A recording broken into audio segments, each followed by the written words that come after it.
December 29, 1940.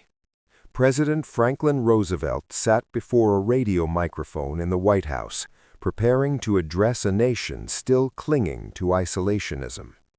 Europe was burning. France had fallen. Britain fought alone against the Nazi war machine, and America watched from across the Atlantic, uncertain whether to stay out or dive in. Roosevelt's words that evening would reshape the world. "We must be the great arsenal of democracy," he declared. "For us, this is an emergency as serious as war itself." At that moment, America was militarily unprepared. The U.S. Army ranked 19th in the world, smaller than Portugal's. American factories produced butter, not bullets. Tanks, aircraft, and naval vessels existed in numbers that would seem laughable compared to what was needed. But Roosevelt understood something crucial. America's true weapon wasn't its military, it was its industrial capacity. The transformation began almost immediately, but it wasn't smooth. American industry had to be convinced, cajoled, and sometimes forced to convert from civilian to military production. Automobile manufacturers resisted. They were making money selling cars to American consumers. Why should they retool entire factories to build tanks and aircraft for a war America hadn't even entered? The government applied pressure. Tax incentives, guaranteed contracts, and ultimately direct orders. By early 1942, after Pearl Harbor removed any remaining doubts, civilian automobile production ceased entirely. Not a single car rolled off an American assembly line for consumer purchase between February 1942 and October 1945. What emerged in place of that civilian economy was unprecedented in human history. Consider the Willow Run plant in Michigan. Ford Motor Company built this facility specifically to manufacture B-24 Liberator bombers. The factory stretched over 3.5 million square feet, making it the largest room under one roof in the world at the time. At peak production, the plant produced one complete B-24 in 63 minutes. Workers called the assembly line the line that ran forever. By the war's end, Willow Run had built 8,685 bombers.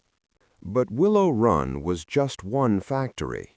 Across America, similar conversions occurred in thousands of facilities. Chrysler's tank arsenal in Detroit churned out 25,000 Sherman tanks. General Motors produced $12.3 billion worth of war material, including aircraft engines, trucks, and weapons. Douglas Aircraft built 30,000 military planes. Boeing created the B-17 Flying Fortress and B-29 Superfortress bombers that would carry the war to Germany and Japan. The scale becomes almost incomprehensible when you see the total numbers. Between 1940 and 1945, American factories produced approximately 300,000 aircraft of all types: fighters, bombers, trainers, transport planes. They built 124,000 ships and landing craft, from massive aircraft carriers to small patrol boats. The shipyards launched vessels so quickly that some Liberty cargo ships went from keel laying to launch in under 5 days. Ground warfare required similar industrial might. America manufactured 88,410 tanks and self-propelled guns, over 257,000 artillery pieces, 2.5 million trucks, 11 million rifles and carbines, 41 billion rounds of ammunition. These weren't just impressive statistics. Each number represented a transformation of American society. The workforce expanded dramatically. Unemployment, which had plagued America throughout the Great Depression, essentially vanished. Anyone who could work had a job, and increasingly, those workers were women. Rosie the Riveter became the iconic symbol, but the reality was far more profound than propaganda. Women took positions in heavy industry that had been exclusively male domains. They welded steel on ship hulls. They assembled complex aircraft systems. They operated massive industrial machines. At the peak of war production, women comprised over 30% of the aircraft industry workforce. The factories operated around the clock, 3 shifts, 7 days a week. Workers slept in boarding houses near the plants, grabbed meals at company canterias, and returned to the assembly lines.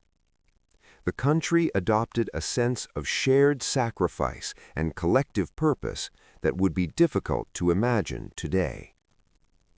But production was only part of the equation. These weapons, vehicles, and supplies needed to reach the battlefield. And America's primary allies, Britain and the Soviet Union, desperately needed equipment they could no longer produce themselves. Britain's situation was particularly dire. By 1941, the island nation was nearly bankrupt. Years of war had drained their financial reserves. German U-boats prowled the Atlantic, sinking merchant vessels faster than Britain could replace them. Their factories, bombed by the Luftwaffe during the Blitz, struggled to maintain production. They needed American help, but they had no money to pay for it. Roosevelt devised an ingenious solution: Lend-Lease. Rather than selling weapons to Britain, America would lend them, with repayment delayed until after the war. Suppose my neighbor's home catches fire, and I have a length of garden hose. If he can take my garden hose and connect it up with his hydrant, I may help him to put out his fire. Now what do? I don't say to him before that operation, "Neighbor, my garden hose cost me $15, you have to pay me $15 for it." I don't want $15. I want my garden hose back after the fire is over. Congress passed the Lend-Lease Act in March 1941, 9 months before Pearl Harbor. It represented a fundamental shift in American policy, transforming the United States from neutral observer to active supporter of the Allied cause. The first shipments headed for Britain included aircraft, tanks, ammunition, and food. As German forces invaded the Soviet Union in June 1941, Lend-Lease expanded eastward. Stalin's armies were being decimated. They needed everything: weapons, vehicles, raw materials, food, even clothing for soldiers. American production ramped up further. The arsenal of democracy wasn't just supplying America's own military anymore. It was equipping the armies of dozens of nations. And the question became, how do you move millions of tons of equipment across oceans controlled by enemy submarines and through skies patrolled by enemy aircraft? The logistics of global supply would prove almost as challenging as the production itself. But America was about to demonstrate that its organizational genius matched its industrial capacity. Part 2. The Global Supply Chain. The production miracle meant nothing if the weapons couldn't reach the front lines. As American factories hit their stride in 1942, a new challenge emerged: building the most complex supply chain in human history. Millions of tons of equipment needed to cross thousands of miles of ocean, traverse hostile territories, and arrive at dozens of destinations across 6 continents, all while enemies tried to stop every shipment. The Atlantic Ocean became the first proving ground. German U-boats hunted in wolf packs, targeting the merchant convoys that carried American supplies to Britain. In 1942 alone, German submarines sank over 1,100 Allied ships. Each vessel that went down took tanks, aircraft, ammunition, and food to the bottom of the ocean. Sailors died by the thousands in freezing waters, and the supplies they carried never reached their destination. The Allies responded with the convoy system. Merchant ships traveled in large groups, protected by destroyers and corvettes equipped with sonar and depth charges. Aircraft provided air cover when possible.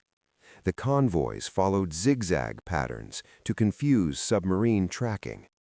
Radio silence prevented German intelligence from locating them. Despite these precautions, the journey remained deadly. Crossing the North Atlantic in winter, with storms that could snap a ship in half and submarines lurking beneath the waves, required extraordinary courage from merchant mariners. The numbers tell the story of both the danger and determination. Between 1941 and 1945, the United States shipped approximately 17 million tons of supplies to Britain alone through these Atlantic convoys. The ships carried everything Britain needed to survive and fight: aircraft that would defend London from German bombers, tanks for the North Africa campaign, food to prevent starvation as German blockades cut off imports, oil and gasoline to keep the British war machine running. But the Atlantic route was only one supply line. The Soviet Union presented an even greater logistical puzzle. When Germany invaded the Soviet Union in June 1941, Stalin's forces collapsed under the initial assault. The Red Army lost millions of soldiers, thousands of tanks and aircraft. Soviet factories in the Western territories fell to German occupation. The remaining industrial capacity retreated eastward, dismantled and reassembled beyond the Ural Mountains. But relocation took time, and Soviet forces desperately needed equipment immediately. America committed to supplying the Soviet Union through Lend-Lease, but getting supplies to Soviet territory required creative solutions. Three main routes emerged, each with unique dangers. The Arctic convoys represented perhaps the most hazardous supply route of the entire war. Ships departed from Scotland and Iceland, sailing around occupied Norway to reach the Soviet ports of Murmansk and Arkhangelsk. The journey covered roughly 2,000 miles through some of the most hostile waters on Earth. German aircraft based in Norway attacked from the air. U-boats prowled beneath the surface. German surface raiders, including battleships like the Tirpitz, threatened to break out and destroy entire convoys. Nature itself became an enemy. Arctic storms generated waves that could capsize a vessel. Ice formed on ship superstructures, sometimes accumulating so heavily that vessels became top-heavy and capsized. Sailors who fell overboard in the frigid waters had minutes to live before hypothermia killed them. In summer, the midnight sun provided 24-hour daylight, giving German aircraft unlimited time to spot and attack convoys. In winter, months of darkness brought brutal cold and navigational challenges. The most infamous Arctic convoy was PQ-17 in July 1942. Based on faulty intelligence suggesting German surface ships were approaching, the British Admiralty ordered the convoy to scatter. Without the protection of their naval escorts, the merchant ships became easy prey. German aircraft and submarines sank 24 of the convoy's 35 ships. Over 140,000 tons of cargo went to the bottom, including 430 tanks, 210 aircraft, and 3,350 vehicles. Despite such disasters, the Arctic convoys continued. Between 1941 and 1945, approximately 78 convoys delivered 4 million tons of supplies to the Soviet Union via this northern route. The price was high. 85 merchant ships and 16 Royal Navy warships sunk, with thousands of lives lost. A second route ran through the Persian corridor. American supplies landed in Iranian ports on the Persian Gulf, then traveled overland through Iran to reach the Soviet Union's southern borders. This route was safer from German attack, but presented different challenges. Iran's infrastructure was primitive. Roads were unpaved tracks that turned to mud in rain. The country had virtually no modern port facilities. American engineers transformed Iran almost overnight. They built roads, railways, and expanded port facilities. They trained Iranian workers. They established truck assembly plants where vehicles arrived in crates and rolled out ready to drive. The Persian Gulf Command employed over 30,000 American military personnel at its peak, managing the flow of supplies northward. The scale of the operation was staggering. By war's end, over 4.1 million tons of supplies had flowed through the Persian corridor to the Soviet Union. The Americans had built or improved over 3,000 miles of road. They had expanded Iranian port capacity from handling 300 tons per month to over 200,000 tons per month. Truck convoys ran continuously, driving through mountain passes and desert heat to deliver their cargo. The third route to the Soviet Union ran across the Pacific. American ships departed from West Coast ports, sailed to Vladivostok in the Soviet Far East, and unloaded there. This route was longer but relatively safe since the Soviet Union and Japan maintained an uneasy neutrality in that theater. Still, the journey covered thousands of miles, and the supplies then faced a 5,000-mile railway journey across Siberia to reach the fighting fronts in western Russia. China presented yet another logistical nightmare. After Japan captured China's coastal ports, supplies could only reach Chinese forces through air transport over the Himalayas. American and Allied pilots flew the Hump, a treacherous route from India across some of the world's highest mountains to Chinese airfields. The Himalayas rose to over 20,000 feet. Aircraft had to navigate through violent weather, including monsoons and sudden storms that could tear a plane apart. The route became known as the Aluminum Trail for all the aircraft wreckage scattered across the mountains. Pilots flew without pressurized cabins, breathing oxygen through masks in freezing temperatures.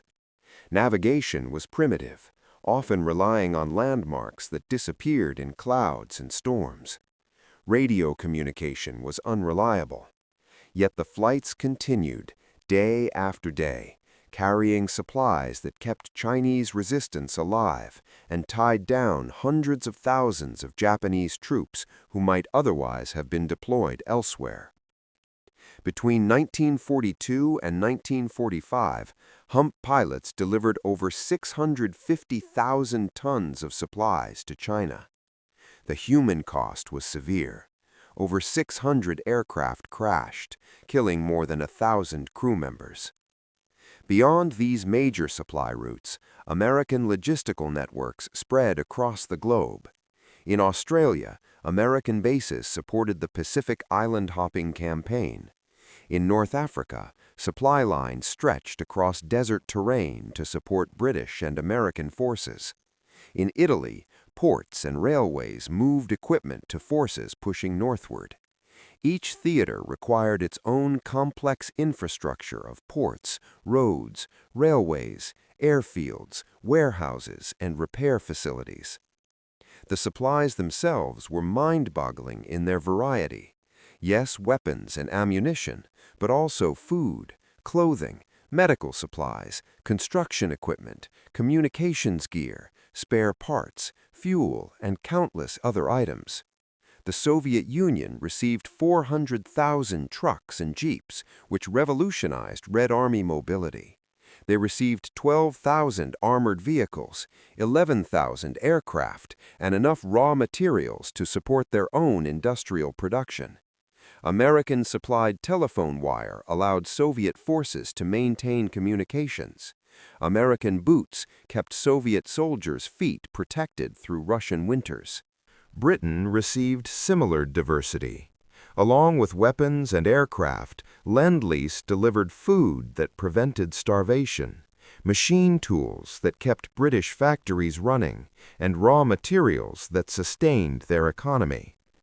Australia received equipment to defend against Japanese invasion. Free French forces received supplies to continue fighting. Even smaller nations fighting the Axis received American support. Managing this global supply chain required unprecedented coordination. The War Shipping Administration controlled all American merchant vessels. The Army's services of supply tracked every item from factory to front line.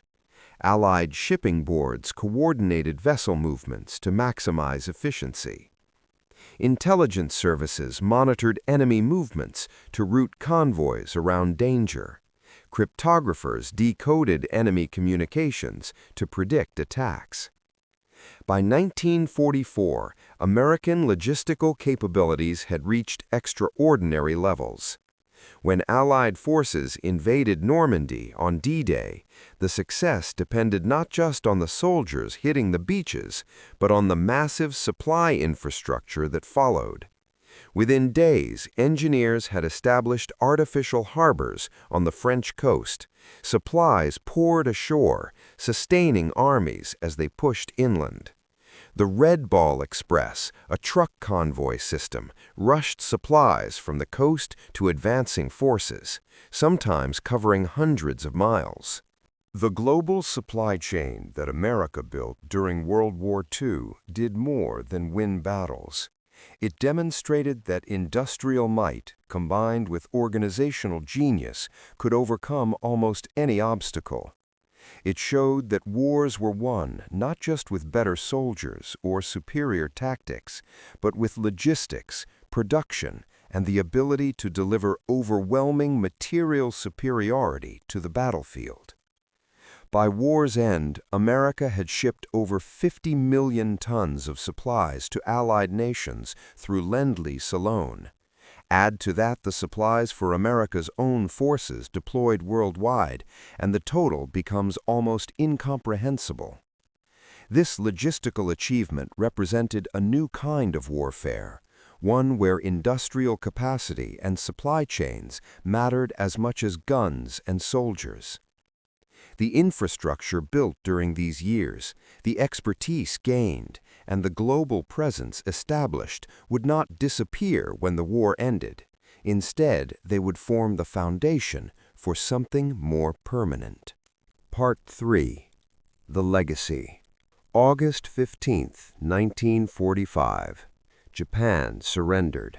World War II ended. The guns fell silent, and the world began counting the cost. Over 60 million dead. Entire cities reduced to rubble. Economies shattered. Empires collapsing. But amid the devastation, one nation emerged not just intact, but transformed into something unprecedented. A global superpower with industrial capacity that dwarfed all others combined. The United States had spent approximately $341 billion on the war effort, equivalent to over $5 trillion today. Of that staggering sum, roughly $50 billion went to Lend-Lease, supplying allies with the weapons and materials they needed to survive and fight. The investment had paid dividends beyond military victory. American industry had grown exponentially. American logistics networks spanned the globe, and American economic dominance became absolute. The war machine that saved democracy faced a choice: Shut down or continue? History chose continuation. The immediate post-war years saw partial demobilization. Millions of soldiers returned home. Defense production declined sharply. Factories retooled once again for civilian goods, and American consumers, flush with wartime savings, bought everything they could. Cars, appliances, houses. The economy boomed. But the military-industrial complex didn't disappear. It adapted. The Cold War emerged almost immediately after World War II ended. The wartime alliance with the Soviet Union dissolved into mutual suspicion and ideological confrontation. Winston Churchill declared that an iron curtain had descended across Europe. The Soviets blockaded Berlin. Communist forces advanced in China, Korea, and Southeast Asia. America's new enemy possessed massive conventional forces and, by 1949, nuclear weapons. The response was predictable. America maintained a large, standing military for the first time in its peacetime history. Defense spending, which had plummeted after 1945, began climbing again. The Korean War in 1950 accelerated the trend. American forces deployed to the Korean Peninsula needed equipment, supplies, and support. The supply chains and production facilities that had sustained World War II reactivated. But something had fundamentally changed. During World War II, American industry had temporarily converted to military production. After Korea, military production became permanent. Defense contractors emerged as permanent fixtures of the American economy. Companies like Lockheed, Boeing, General Dynamics, and Northrop built their entire business models around military contracts. Towns and cities grew dependent on defense spending.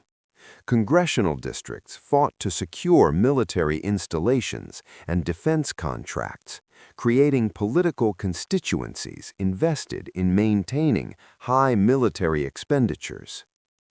President Eisenhower, the general who had commanded Allied forces in Europe, watched this transformation with concern.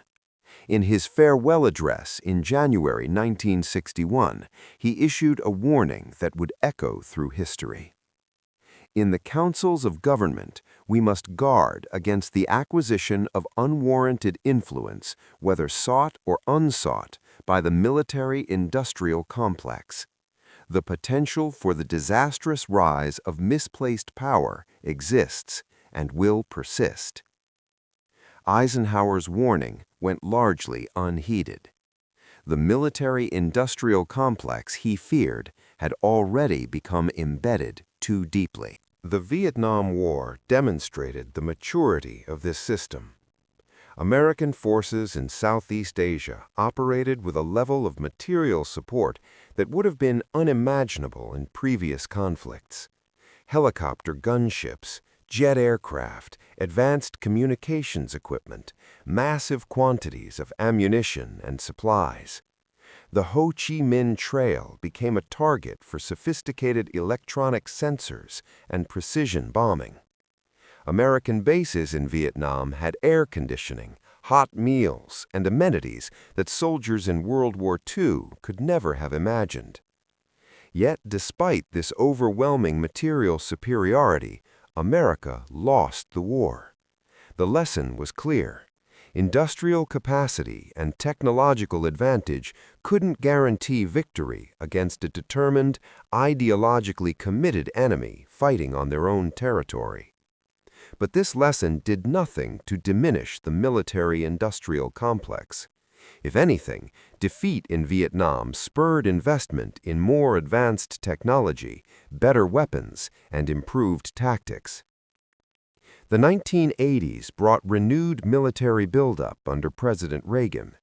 Defense spending soared as America developed stealth aircraft, advanced missile systems, and the ambitious Strategic Defense Initiative. The goal was to overwhelm the Soviet Union economically, forcing them to compete in an arms race they couldn't afford. The strategy worked, but it also further entrenched military spending as a permanent feature of American government.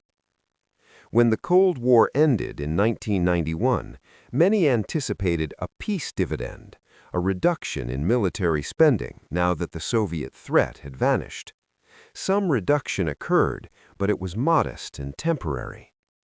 The Gulf War in 1991 showcased American military technology in a way that mesmerized the world. Precision-guided munitions struck targets with unprecedented accuracy. Stealth aircraft penetrated Iraqi defenses undetected. American forces defeated Iraq's army, one of the largest in the world, in a matter of weeks with minimal American casualties. The Gulf War became a marketing demonstration for American weapons systems. Nations worldwide wanted what America had. The international arms market exploded, and America dominated it. American companies sold fighter jets, tanks, missiles, communication systems, and training to allies and partners across the globe. The September 11th attacks in 2001 triggered the longest period of continuous warfare in American history. Afghanistan, Iraq, and the broader War on Terror generated massive defense expenditures. But the nature of these conflicts was different. They weren't industrial wars requiring massive production of tanks and aircraft. They were asymmetric conflicts against insurgents and terrorists. This shift drove investment in drones, surveillance systems, special operations equipment, and counterinsurgency technology. Today, American defense spending exceeds $800 billion annually, more than the next 10 countries combined. The United States maintains approximately 750 military installations in over 80 countries. American weapons systems are deployed by armies on every continent. The global presence that began as a temporary measure to win World War II became permanent. The economic impact is profound. Defense spending supports millions of jobs directly and indirectly. Major defense contractors employ hundreds of thousands of workers. Subcontractors and suppliers add millions more. Communities near military bases depend on defense spending for economic survival. Universities conduct defense-related research. The entire ecosystem is interconnected and politically powerful. American arms exports dominate the global market. In recent years, the United States has accounted for roughly 40% of all international arms transfers. The customer list includes most of NATO, major Middle Eastern nations including Saudi Arabia and Israel, Asian allies like Japan and South Korea, and dozens of other countries.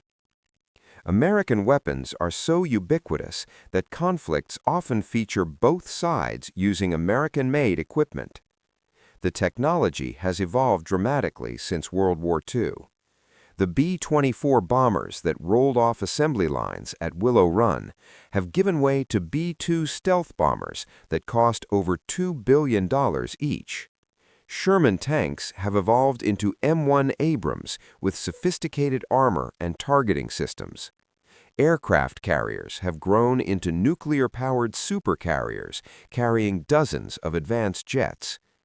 Drones conduct surveillance and strikes from thousands of miles away, controlled by operators sitting in air-conditioned rooms in Nevada.